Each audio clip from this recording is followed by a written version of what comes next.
yang sahih di berita RTM. RTM terus unggul. Berita perdana edisi Isnin 24 Mei. Saya Fatil Hidayat Ghazali. Dan saya Farhatul Asyatu Osman. Berikut adalah paparan utama malam ini. 61 kematian baharu dilaporkan hari ini. Angka tertinggi direkodkan.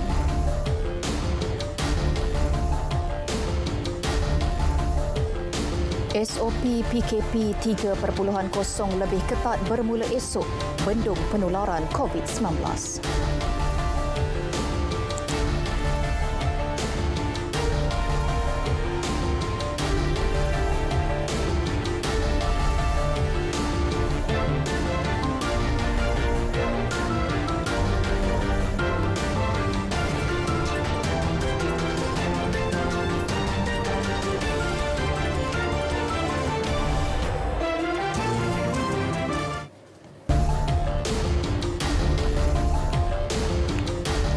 Assalamualaikum, salam sejahtera. Situasi COVID-19 dalam negara terus mencatat angka membimbangkan. 61 lagi kematian, angka tertinggi harian dengan kes aktif pada rekod baharu, 60,018 kes. Ini selepas 6,509 kes jangkitan baharu, berbanding hanya 3,452 yang sembuh. Sementara itu, 711 orang kini dirawat di unit rawatan rapi ICU. 369 daripadanya memerlukan bantuan pernafasan.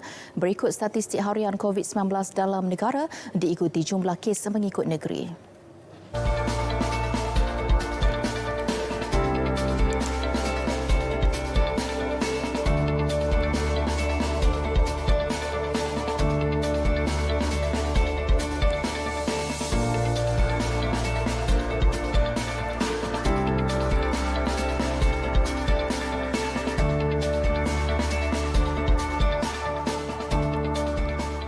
Dalam pada itu, 20 kluster baharu dikenal pasti hari ini menjadikan jumlah kluster aktif ketika ini ialah 570. Ketua Pengarah Kesihatan Tan Sri Dr. Nur Hisham Abdullah memaklumkan kluster baru itu dikesan di hampir kesemua negeri dan wilayah persekutuan kecuali Sarawak, Perak, Perlis, Kedah dan Putrajaya. 8 kluster melibatkan tempat kerja, 6 kluster komuniti, 3 membabitkan keagamaan dan masing-masing 1 kluster institusi pendidikan KPM, kumpulan berisiko tinggi dan import. Setakat ini, negara mencatatkan keseluruhan 2,045 kluster.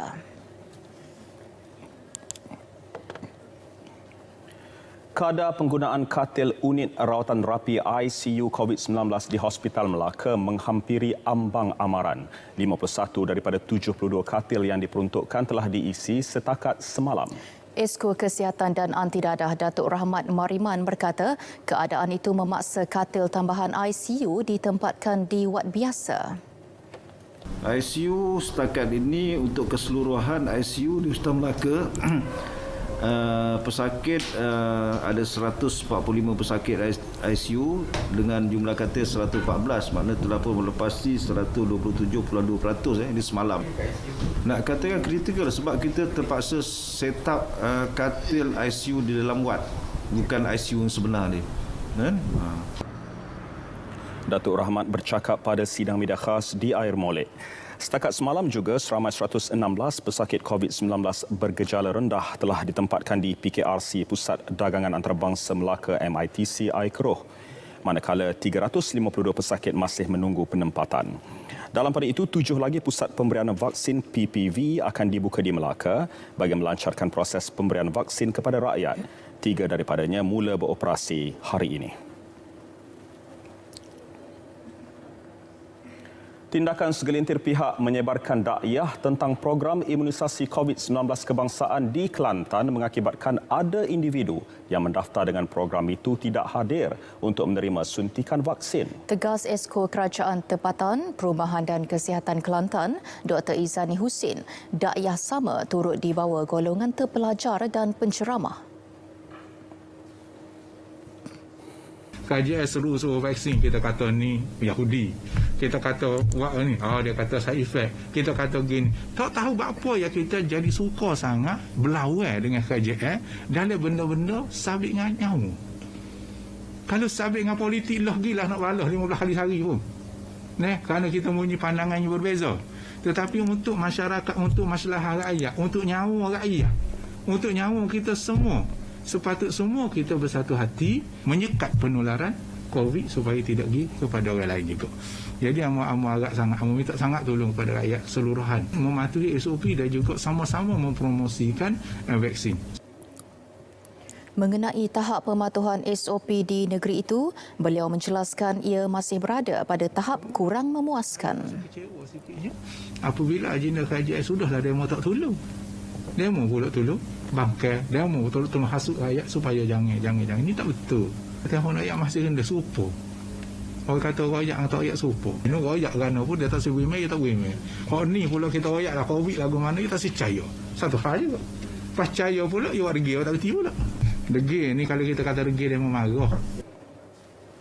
Beliau tidak menolak kemungkinan kes COVID-19 akan terus melonjak dan mencatatkan angka melebihi 600 kes sehari di negeri itu sekiranya rakyat Kelantan masih alpa mematuhi SOP.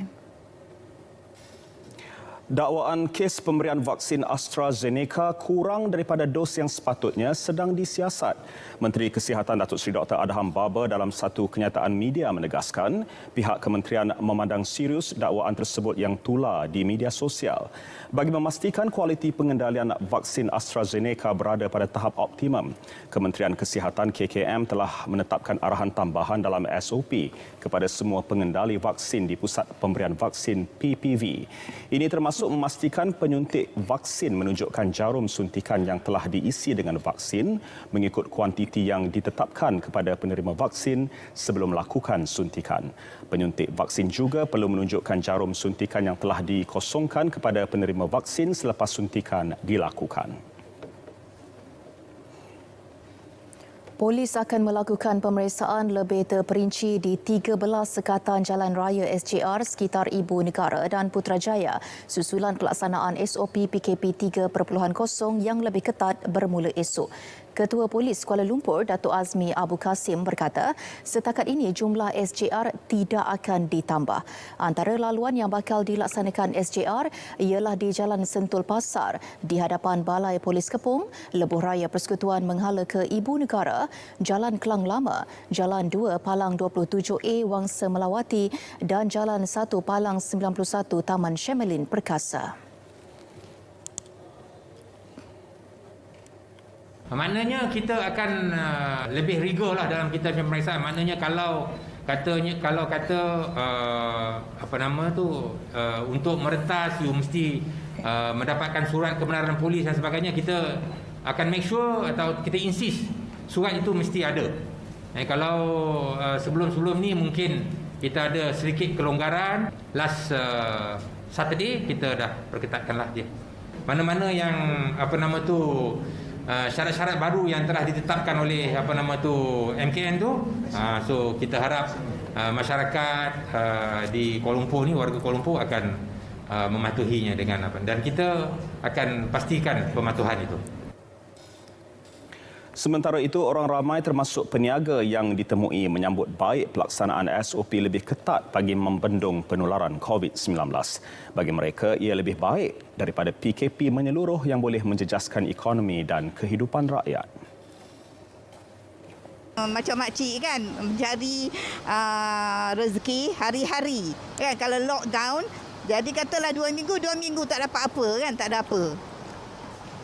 Jadi makcik berharap kerajaan tak payahlah lockdown kan, menyusahkan orang yang mencari rezeki hari-hari. Kalau orang yang gaji bulan tak kisah, betul tak? Cukup bulan dapat gaji.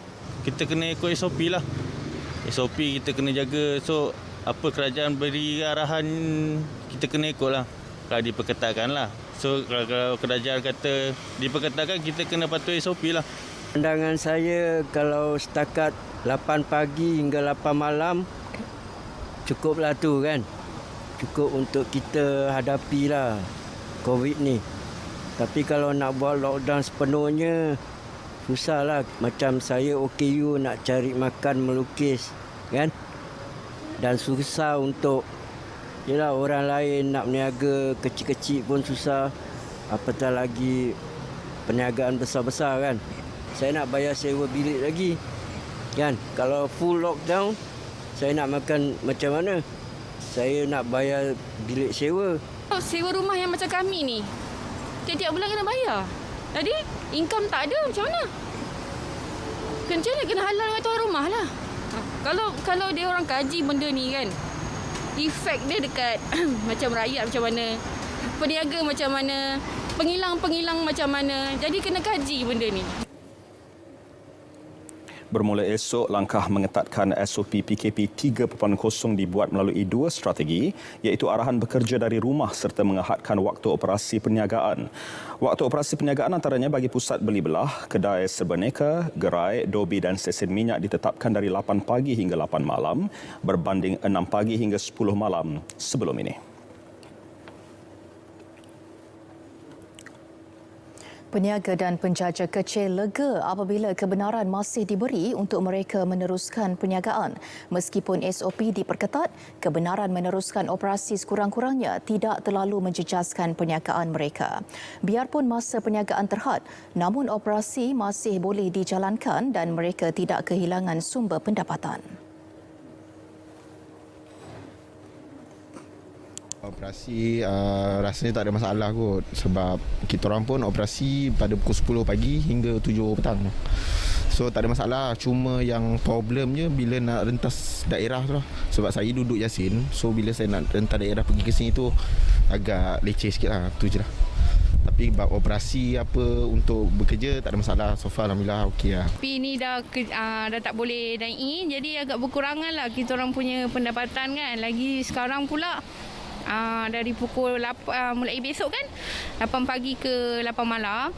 Sebab selalu pagi-pagi kan orang pukul 7 dah cari sarapan. Jadi yang sekarang ni makin berkurangan lah kita punya pendapatan. Tapi kami masih bersyukur lagi kerana boleh buka kedai lah.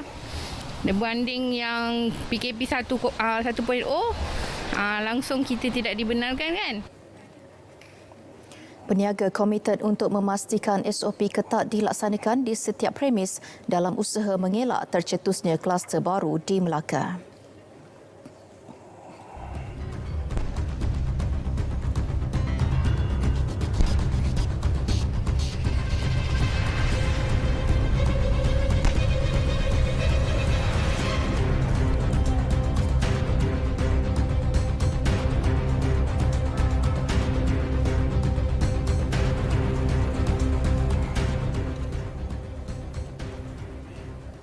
Gencatan senjata Israel Hamas masuk hari keempat.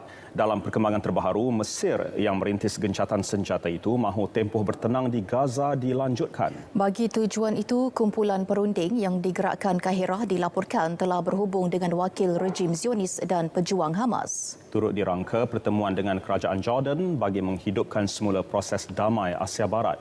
Ini susulan kenyataan pemerintah Jordan Raja Abdullah bahawa proses damai melalui penyelesaian politik ialah cara terbaik untuk mendapatkan semula hak rakyat Palestin yang dizalimi rejim Zionis. Serangan tentera Israel di Gaza telah mengakibatkan kerosakan besar di kawasan padat penduduk yang terdedah kepada penularan jangkitan COVID-19.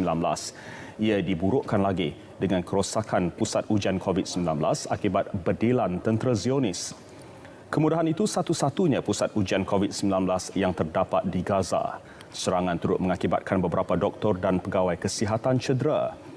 Menurut Koordinator Kemanusiaan Pertubuhan Bangsa Bersatu PBB untuk wilayah Palestin, Lynn Hastings, keganasan terbaru rejim Zionis itu memburukkan lagi situasi kemanusiaan di Gaza. Sementara itu, pihak berkuasa Gaza mula membangunkan kawasan yang rosak teruk akibat serangan udara dan bedilan artileri rejim Zionis selepas gencatan senjata Israel Hamas yang dirintis Mesir dikuat kuasa awal Jumaat lalu. يعني الحمد لله بعد 11 يوم من المعاناة والقصف بنعيش يعني تحت قصف عنيف كان وحصار من سنوات، والحمد لله يعني بعد 11 يوم طلعنا بصحة وعايشين لحتى الآن وما زلنا مستمرين. جينا بعد ما لقينا المحل متضرر، يعني الحمد لله مستمرين وإن شاء الله حنعاود نبنيه ونضل مستمرين. كما هو معروف شعب غزة شعب يحب الحياة، كل وقت وله وقته، الآن نحن في عملية إعادة الحياة إلى ما كانت عليه قبل ذلك، حصر الأضرار، يعني تقديم الإغاثة السريعة، بالبدء في عملية إعادة الأعمار وإزالة الركام. هذا يعني الأشياء السريعة التي سوف نبدأ فيها ابتداء من اليوم إن شاء الله. Meski dianggap rapuh, namun gencatan senjata menamatkan seketika kekejaman Israel di bumi Gaza. Konflik yang terburuk sejak 2014 itu tercetus ekoran rasa marah penduduk Gaza terhadap rancangan Zionis untuk mengusir sejumlah keluarga Palestin di Baitul Maqdis Timur. Ini pula footage drone yang menunjukkan kemusnahan di bandar Gaza selepas 11 hari pertempuran antara pejuang Palestin dan tentera Zionis. Pihak berkuasa Palestin menganggarkan kos untuk membina semula kawasan yang terjejas teruk akibat dibom pesawat rejim mencecah puluhan juta dolar. Sumber perubatan pula melaporkan sekurang-kurangnya 248 orang terkorban manakala ribuan lagi hilang tempat tinggal. اجينا اول ما انضرب اجيت شفت اللي انت شايفه هذا، بالاضافه لنار كانت الدنيا كلها مولعه جوا المجمع. انا محلي هنا معرض زغروته عند الدور الاول والدور الثاني. جينا ما عرفناش المربع هذا كله. بتطلع على ذكرياته، على بيته، على شقته، على ما فقد كل ما يملكه من اساس من اي شيء، كل حياه ذكرياته، طفولته كله راحت يعني. Kumpulan perunding Mesir turut dilaporkan bertemu Presiden Palestin Mahmud Abbas yang berpangkalan di tebing barat dalam usaha mempertahankan gencatan senjata Israel-Hamas. APM Langkawi bantu pantau pematuhan SOP cegah COVID-19. Paparannya seketika nanti, teruskan setia bersama Berita Perdana.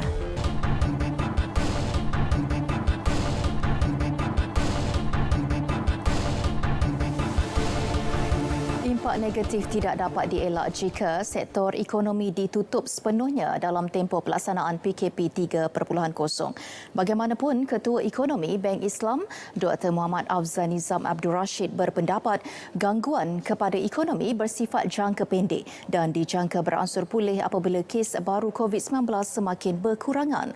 Bercakap kepada RTM menerusi panggilan telefon, Dr. Afzal Nizam berkata strategi kerajaan dalam menangani pandemik akan dipantau rapat oleh pelabur dan ia bakal menentukan sentimen pelaburan pada masa akan datang. Faktor pengawalan COVID-19 ini sebenarnya salah satu faktor yang akan diperhatikan oleh semua pihak termasuk para pelabur, dan sekiranya kerajaan berjaya mengawal jangkitan COVID-19 ini, ia merupakan salah satu plus point yang mana ia akan dapat menarik lebih perhatian para pelabur, dan ini akan menjadikan Malaysia sebagai suatu destinasi pelaburan yang lebih baik. PKP 3.0 juga dijangka mencetuskan tidak balas pelabur terhadap pasaran. Kesan kepada Bursa Malaysia sebenarnya akan berlaku, dijangkakan akan berlaku apa dikatakan knee-jerk reaction, kerana pasaran memang sentiasa tidak menyukai apabila berlakunya sesuatu ketidakpastian, dan ini akan menjejaskan sentimen pada jangka masa pendek. Namun beliau menyifatkan ia reaksi normal dalam mana-mana pasaran yang sensitif terhadap sebarang elemen ketidakpastian. Pengurangan harga permit kenderaan e-hailing EVP mampu menggalakkan syarikat pengendali e-hailing meningkatkan jumlah pemandu berdaftar. Pengasas dan Ketua Pegawai Eksekutif MyCar, Noah Maidin, menyeru agensi pengangkutan awam darat melakukan potongan EVP sebanyak 50% daripada harga asal RM115. Ini bagi membantu syarikat e-hailing meneruskan operasi secara sah dan selamat.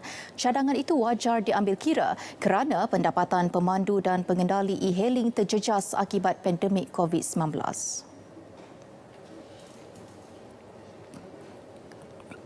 Dulu kalau MyCar bilangan job pertempahan kami sebelum COVID boleh cecah sampai 60,000 ke 70,000 tempahan satu hari. Antara saya rasa kami kedua lah tertinggi selepas Grab. Tapi selepas Covid melanda, job tu tinggal 4,000, 3,000 apabila Covid melanda. Tapi apabila PKPP ni ada peningkatan semula, tapi tidaklah sebagaimana dulu. Noah turut mendakwa industri e-hailing mengalami kesukaran apabila ada sesetengah syarikat memanipulasi jumlah kenderaan berdaftar menyebabkan kewujudan perkhidmatan e-hailing secara haram. Ini akan menyebabkan pemandu dan penumpang terdedah kepada risiko apabila tidak dilindungi insurans. Justru Noah mencadangkan tindakan segera diambil kerajaan bagi menangani isu berkenaan. Sekiranya isu tersebut dapat diselesaikan, industri e-hailing mampu meningkatkan semula tempahan dan keuntungan untuk terus berdaya saing. Lembaga Tabung Haji TH menyarankan pendepositnya supaya menggunakan perkhidmatan dalam talian tijari sepanjang tempoh pelaksanaan Perintah Kawalan Pergerakan PKP. Langkah itu bagi mengurangkan interaksi bersemuka di kaunter cawangan TH di seluruh negara sebagai usaha mengekang penularan COVID-19.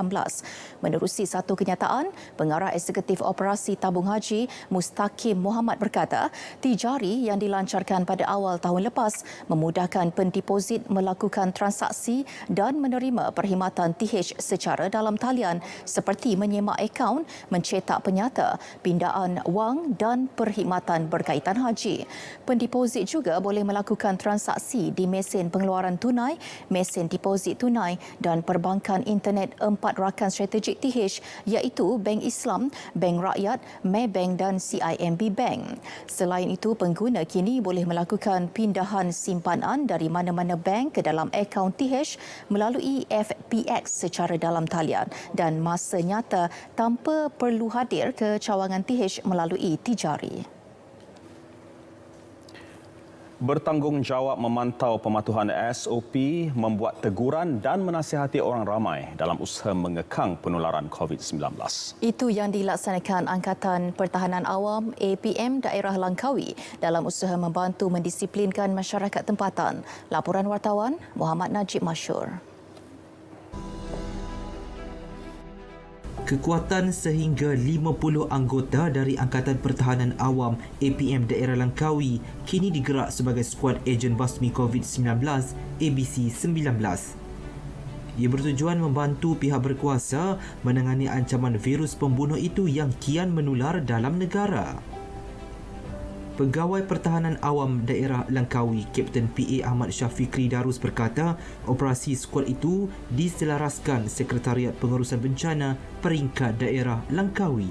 Satunya penugasan untuk ABC-19 ni kita meletakkan anggota-anggota kita bertugas di kawasan-kawasan yang menjadi tumpuan orang lah, terutamanya sekali di tempat awam, rumah ibadat dan shopping mall yang kita kenal pasti yang menjadi tumpuan orang.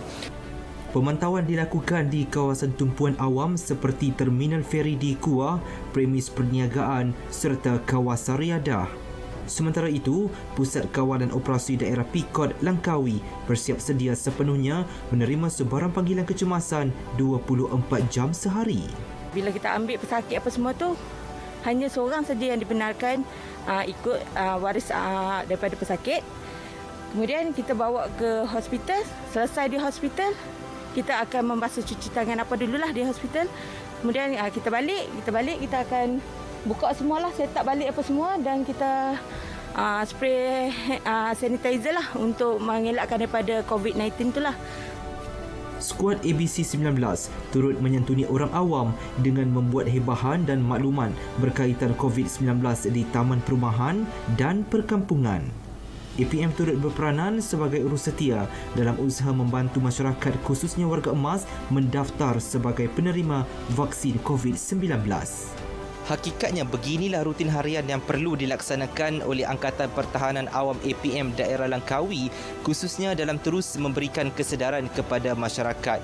Nasihat demi nasihat terus diberikan, hebahan terus diperkasakan. Masyarakat, sejauh mana anda mengaplikasikan? Muhammad Najib Masur, Berita RTM. Perkhidmatan rel di bawah kendalian Prasarana Malaysia Berhad akan mengurangkan kekerapan perjalanan selaras pelaksanaan SOP ketat PKP 3.0. Ia meliputi semua perkhidmatan di bawah MyRapid iaitu LRT, MRT dan monorail di semua laluan. Train di semua laluan akan beroperasi pada kekerapan setiap 10 minit pada waktu puncak 7 pagi hingga 9 pagi dan 5 petang hingga 7 malam Isnin hingga Jumaat. Wartawan Gilberto Robert melaporkan.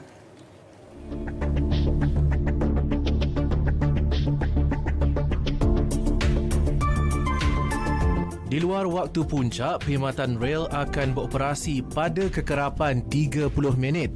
Pengoperasian semua sistem rel di bawah prasarana akan bermula pukul 6 pagi dan berakhir pukul 11 malam. Ini terpakai bagi perkhidmatan pada hari Sabtu, Ahad dan cuti umum dengan kekerapan train setiap 30 minit sepanjang hari. Sementara itu, Pengerusi Prasarana Datuk Seri Tajuddin Abdul Rahman menjelaskan tempoh pandemik dan PKP memberi peluang kepada pihaknya melakukan penambahbaikan demi keselesaan masa hadapan. Ini termasuk dengan penambahbaikan 2 buah train baharu 4 gerabak laluan Kelana Jaya yang akan mula beroperasi Khamis ini. Tapi walau macam mana pun, kita train-train ini kita harap pada satu hari nanti apabila dah wabak COVID ni telah nak bagi sudah dapat diatasi dan pengangkutan balik kepada asal normal life. So bilangan passenger tentunya akan bertambah balik dan di situ nanti kita akan menggunakan sepenuhnya train-train yang akan kita terima ini. Beliau ditemui semasa meninjau persediaan train baharu 4 gerabak di bawah projek Kelana Jaya Additional Vehicle atau CLAV di Depo Rapid Rail di Subang. Berhubung pelaksanaan PKP 3.0 dengan SOP ketat yang bermula esok, beliau menegaskan berbekalkan pengalaman setahun pandemik, pihaknya sudah bersedia dengan SOP norma baharu. Ini termasuk sanitasi lebih kerap dan menyeluruh setiap gerabak selain fasiliti di stesen-stesen. Itu ada rondaan-rondaan daripada polis bantuan yang berkhidmat dengan kita untuk memastikan passenger ini, penumpang-penumpang train ini mengikut mematuhi SOP, terutama sekali dari segi penjarakan dan juga pemakaian mask. Train 4 gerabak model Bombardier Innovia Metro 300 menjanjikan pengalaman yang selesa dan selamat pengguna laluan LRT Kelana Jaya. Sebanyak 27 train akan tiba secara berperingkat sehingga tahun 2023.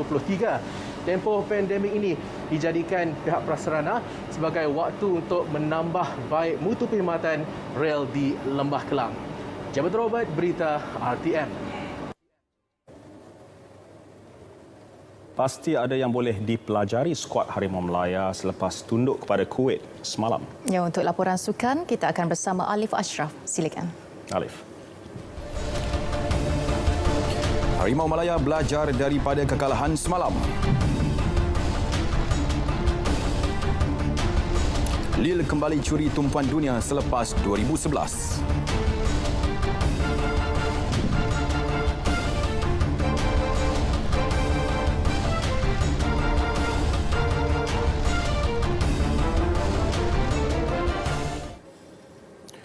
Assalamualaikum dan salam hormat bersama saya Muhammad Alif Ashraf, Kamano dalam edisi sukan.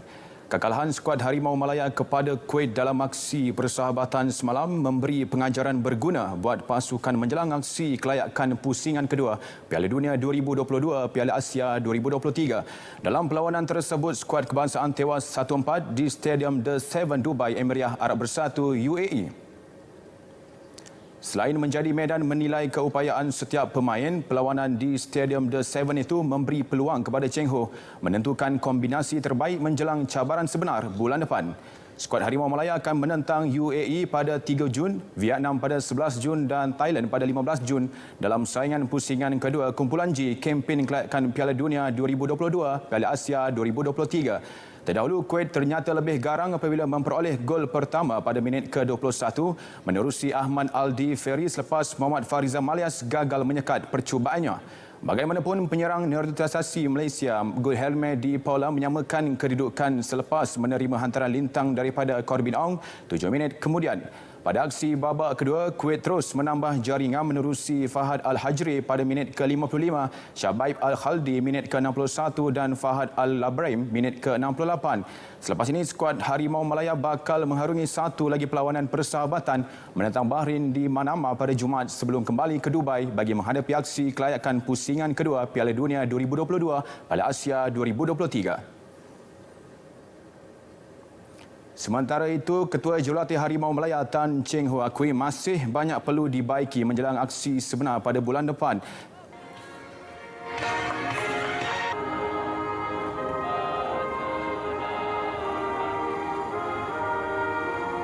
Secara keseluruhan, kami Barisan Jurulatih masih lagi tidak berpuas hati dengan cara permainan kita lah. Kita belum sampai satu tahap yang terbaik lah. Tetapi kita tahu keputusan itu sebanyak boleh menjejaskan kita punya timnya moral. Saya rasa pemain-pemain pun rasa kecewa juga atas keputusan tersebut. Tetapi yang penting next game lawan Bahrain kita akan memperbaikilah segala kelemahan kita dan again lawan Bahrain adalah orang kata test match yang terakhir. Kita harap barisan keselepasan nanti akan boleh dah kita finalize dan tidak ada perlawanan ujian yang lain lah. So kami Barisan Jurulatih akan analyse balik apa yang kelemahan pasukan. Dalam pada itu, biarpun tewas kepada Kuwait, namun Cheng Ho tetap memberikan pujian kepada semua pemain kerana mempamerkan semangat juang tinggi. Ya, memang nampak satu gap yang agak besar jugalah perlawanan separuh masa yang pertama dengan separuh masa yang kedua, dan di situ kami dah boleh tahu I think secara gambaran pemain-pemain yang kita rasa boleh menggalas pemain sebagai kesebelasan utama dan pasukan lah. Of course kita masih lagi ada masa lagi untuk memperbaiki kelemahan kita. Susulan pelaksanaan Perintah Kawalan Pergerakan PKP bermula 12 Mei lalu, Terengganu FC, TFC dan Terengganu FC2 menjadi dua pasukan pertama memperoleh kebenaran daripada Malaysian Football League MFL untuk melakukan latihan secara kem latihan berpusat.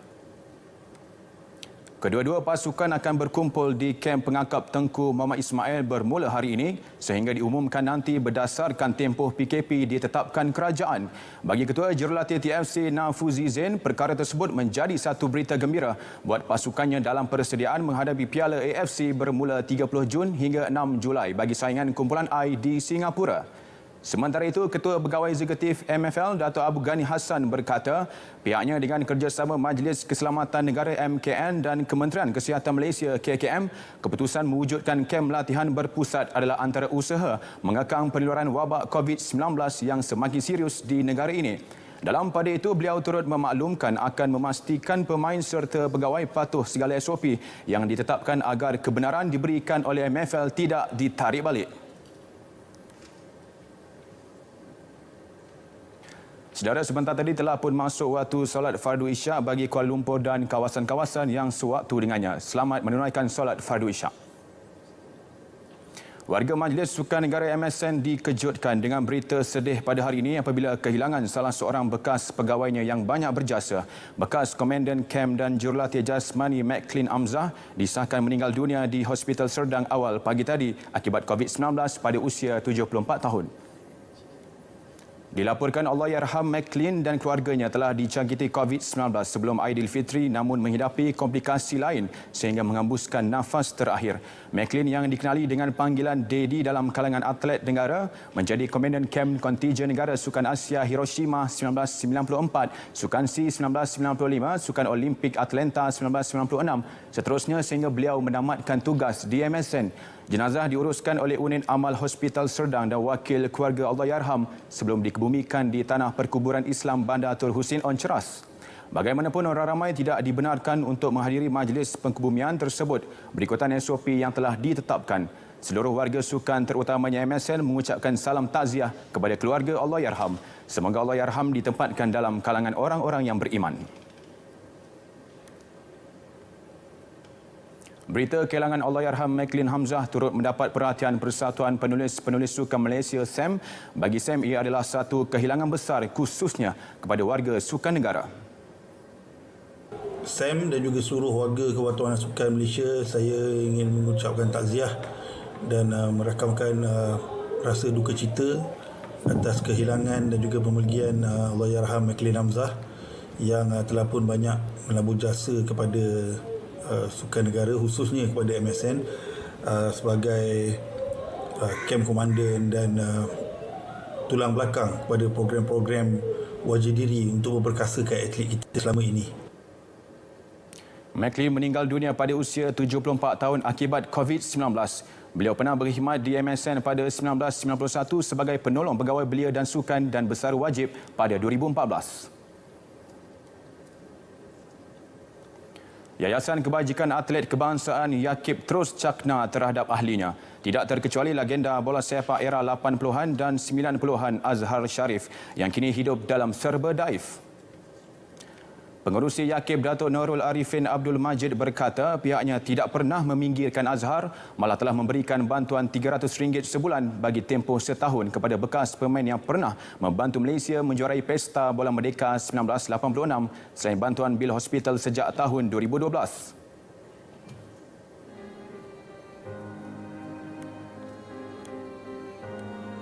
Kami akan cuba memohon rumah PPR untuk beliau menerusi daripada Kementerian Perumahan dan Kerajaan Tempatan ingin pergi ke satu pusat, mungkin pusat tahfiz untuk mempelajari agama Islam. Jadi kita juga akan cuba mendapatkan tempat tersebut menerusi Esko Negeri Selangor sebab beliau pun adalah bekas pemain Selangor. Jadi kita haraplah bantuan daripada YB Khairuddin dapat kita salurkan kepada beliau. Dalam pada itu, Azhar turut memaklumkan hasrat untuk berpindah ke penempatan yang lebih selesa selain boleh membantunya mendalami agama serta mendekatkan diri kepada Tuhan. YAKIB kerap banyak bantu abang dan memang daripada dulu dengan duit macam-macam lah sumbangan kan. Saya kita umur pun dah peringkat kan. Jadi saya rasa saya nak mendalami agama dan fokus kat situ lebih pada kat situ lah. Persatuan Sepak Takraw Malaysia PSM terus kehilangan ahli gabungan. Terbaru Persatuan Sepak Takraw Negeri Sabah Astaka mengumumkan meninggalkan badan induk tersebut pada hari ini. Keputusan itu bermakna PSM kini sudah kehilangan 10 ahli gabungannya dalam tempoh kurang 3 bulan. Keputusan itu diumumkan Presiden Astaka Dato' Awang Syam Amid melalui satu kenyataan media selepas mempengerusikan mesyuarat khas jawatan kuasa eksekutif dan ahli majlis tertinggi badan induk berkenaan. Menurut beliau, penyingkiran PSM sebagai ahli gabungan Persekutuan Sepak Takraw Asia ASTAF akan menjejaskan sukan sepak takraw negara pada masa akan datang. Tambah Awang Syam, Astaka mengambil keputusan menarik diri kerana sudah tiada pilihan selain menyokong tindakan yang diambil majoriti Persatuan Ahli Gabungan PSM. Ketika ini, 9 ahli gabungan yang telah meninggalkan PSM ialah dari Putrajaya, Kelantan, Johor, Kedah, Terengganu, Perak, Negeri Sembilan, Selangor dan Perlis. Skuas terbuka El Guna 2001 di Mesir. Pemain skuas negara AS Sivan Sanggari mempamerkan aksi cemerlang ketika menentang pemain nombor 2 dunia Nuran Gohar dalam kejohanan tersebut. Bagaimanapun, prestasi beliau kali ini belum cukup untuk mengatasi pemain ranking terbaik dunia dari Mesir itu apabila tewas dengan keputusan 3-0, 9-11, 10-12, 7-11. Perlawanan pusingan ketiga itu menyaksikan Siva Sanggari yang menduduki ranking ke-36 dunia tidak memberikan laluan mudah kepada lawannya sebelum tewas dalam tempoh 41 minit. Kekalahan anak kelahiran Kedah itu sekaligus mengakhiri kempen Malaysia dalam kejohanan kali ini apabila Eng Yan Yo tersingkir daripada pusingan kedua setelah kalah 5-11, 7-11, 7-11 kepada seorang lagi pemain Mesir Yusuf Ibrahim dalam acara perseorangan lelaki pada Sabtu. Di peringkat suku air pada Selasa, Gohar akan berdepan rakan senegara yang juga pemain nombor 14 dunia Rawan Elra selepas mengejutkan pemain nombor 8 dunia Joel King dari New Zealand dengan kemenangan 11-6, 12-10, 11-8. Pada Sabtu lepas, Siva Sanggari Sanggari berjaya melangkah ke pusingan ketiga selepas menewaskan pemain ranking ke-10 dunia Tasnee Evans dari Wales dengan keputusan 11-4, 5-11, 4-11, 11-5, 11-6.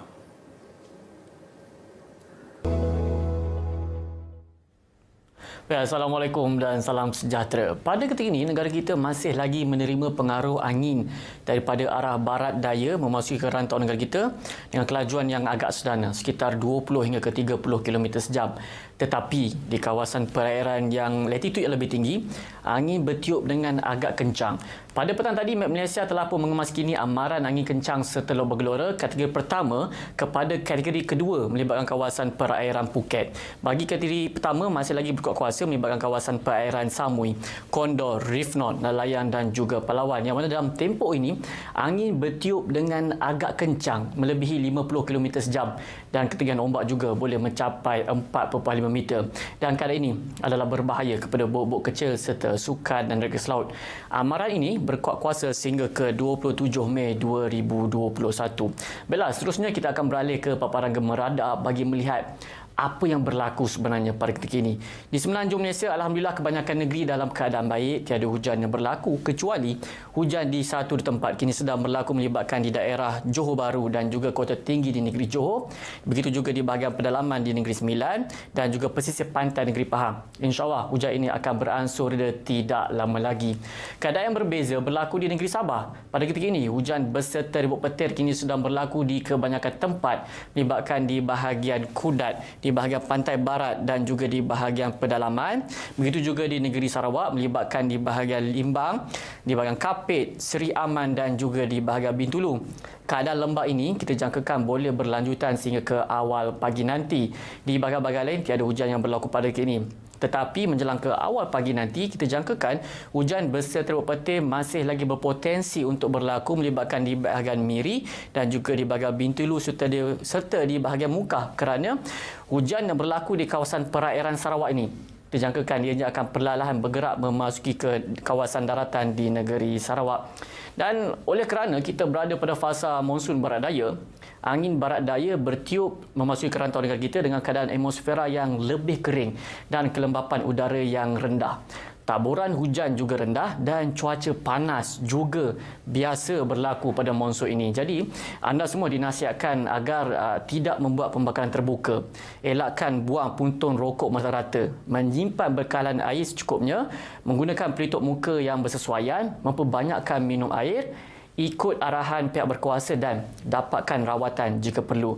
Sama-sama kita pakat cakna mengenai perkara ini. Baiklah, sebelum pisah, kita lihat ramalan cuaca bagi bandar-bandar utama di seluruh Malaysia. Sekian daripada Met Malaysia, saya Nafis. Assalamualaikum dan salam sejahtera.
Satu sindiket pengedaran dadah yang mula aktif sejak 6 bulan lalu di Lembah Kelang berjaya ditumpaskan. 4 suspek ditahan dan pelbagai jenis dadah dirampas dalam serbuan polis di sebuah pansapuri di Bukit Jalil, Kuala Lumpur pada 16 Mei lalu. Pihak polis telah berjaya merampas dadah di Syaki sabu berat anggaran 5,182 gram atau bersamaan 5.182 kilogram. serbuk MDMA berat anggaran 299.4 gram, pil heramin 0.3 gram, pil ekstasi anggaran berat 5.7 gram, LSD 1 keping dan juga ketamin anggaran berat 0.6 gram. So hasil saringan awal urin ke atas keempat-empat suspek dapati mereka ni positif dadah jenis methamphetamine, di mana kesemua mereka telah pun ditahan di bawah Seksyen 117 Kanun Tata Cara Jenayah selama 7 hari bermula 16 hingga 22, kemudian telah pun diriman sekali lagi selama 3 hari dan bermula 23 hingga 25 Mei 2021. Jumlah keseluruhan dadah yang dirampas mampu dibekalkan kepada 10,600 penagih dadah. Suspek yang ditahan terdiri daripada 3 lelaki dan seorang wanita berusia 28 hingga 45 tahun.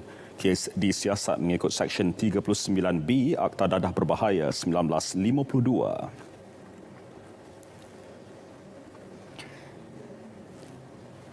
Dalam kes berasingan, polis menahan 6 lelaki yang aktif mencuri tabung eksos kenderaan dalam serbuan di Taman Desa Kuala Lumpur, Batu Cave dan Kota Pedamar, Selangor Jumaat lalu. Kesemua yang berusia 21 hingga 32 tahun dipercayai mencuri tabung eksos daripada kereta yang diletakkan di tepi jalan dan kemudian menjualnya kepada pembeli dari Jepun dan Jerman. Dia ambil daripada tabung tadi, ni yang dekat keluar. Hasil tangkapan 6 suspek telah membawa kita pasukan polis ke 3 lokasi yang berbeza di Taman Desa Kuala Lumpur dipercayai terlibat dalam kegiatan mencuri tabung exhaust berbagai jenis kenderaan di beberapa kawasan sekitar Kuala Lumpur. Sebagai rekod kesalahan 2 daripada 6 suspek didapati tiada rekod, di mana 2 tiada rekod, 6 ada rekod kesalahan lampau dalam kes jenayah dan juga penyalahgunaan dadah. Dia lebih fokus kepada benda dalam tu. Ada satu seramik tu dipercayai boleh dileburkan jadi emas putih. So pasaran dia di Jepun dan juga di Germany. Polis turut merampas pelbagai peralatan mencuri tabung eksos tersebut yang membabitkan 30 penapis eksos, 31 tabung eksos serta sebuah lori yang dianggarkan bernilai RM119,000. Kesemua suspek direman selama 2 hari sehingga esok untuk siasatan mengikut Seksyen 379A-1 Kanun Kesiasaan kerana mencuri. Seramai 19 warga asing dihadapkan ke Mahkamah Magistrate Seremban hari ini kerana melanggar SOP Perintah Kawalan Pergerakan PKP 3.0 pada 16 Mei lalu. Kesemua mereka yang merupakan warga Bangladesh dan Nepal dituduh di 2 mahkamah magistrate berasingan di hadapan Magistrate Mahyun Yusof dan Nurzaliza Tesnim. Mengikut pertuduhan, mereka didakwa menceroboh dan melakukan khianat apabila merentasi batu halangan dan kawat berduri yang diletakkan pihak berkuasa bagi menghalang aktiviti rentas daerah dan negeri. Pendakwaan terhadap mereka dibuat mengikut Seksyen 447 Kanun Keseksaan dan Seksyen 427 Kanun Keseksaan.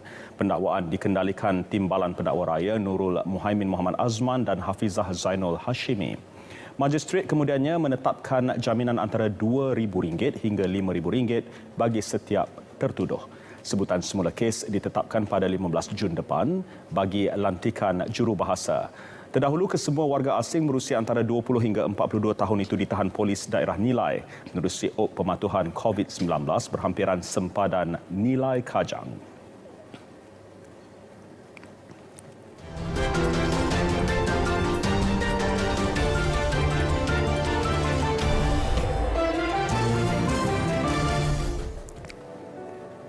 Pelbagai cara dilakukan oleh individu yang sering terlupa memakai pelitup separuh muka ketika berada di tempat awam. Di Thailand, seorang lelaki menggunakan kasut sebagai pelitup separuh muka ketika berbaris di sebuah pasaraya. Video ini telah ditonton sebanyak 60,000 kali di Twitter dan mendapat lebih 1,800 tanda suka.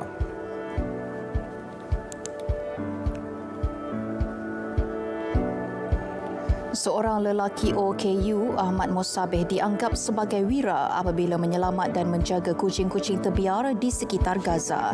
Meskipun tinggal sehelai sepinggang, dia menjaga haiwan tersebut dengan penuh kasih sayang. Gambar-gambar Ahmad bersama kucing-kucing terbiar itu kini tular di laman sosial. Ramai sedih melihat gambar itu berlatar belakangkan bangunan musnah angkara rejim Zionis. Di China, seorang bapa membeli kelab bola sepak Division 2 Zibo Suzhou supaya dia dan anak lelakinya boleh bermain dalam perlawanan rasmi. Shihua dan anaknya yang memiliki berat 126 kg merupakan sebahagian daripada pasukan Zibo Suzhou biarpun mereka kaki bangku. Shihua pada mulanya bermain dalam satu perlawanan awal bulan ini dan pada minggu lalu dia mendesak jurulatih memasukkan anak lelakinya dalam kesebelasan utama.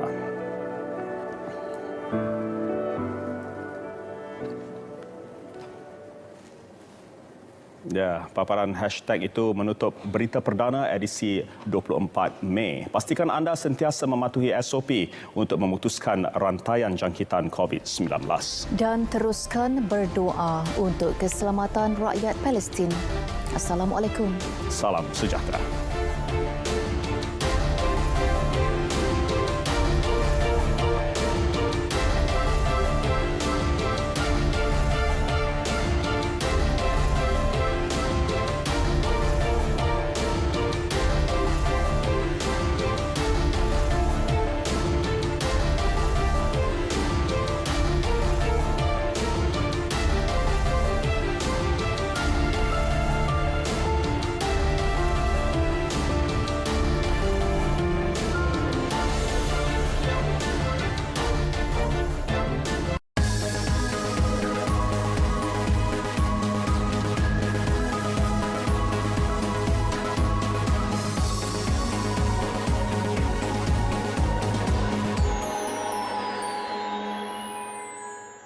Percayalah bahawa anda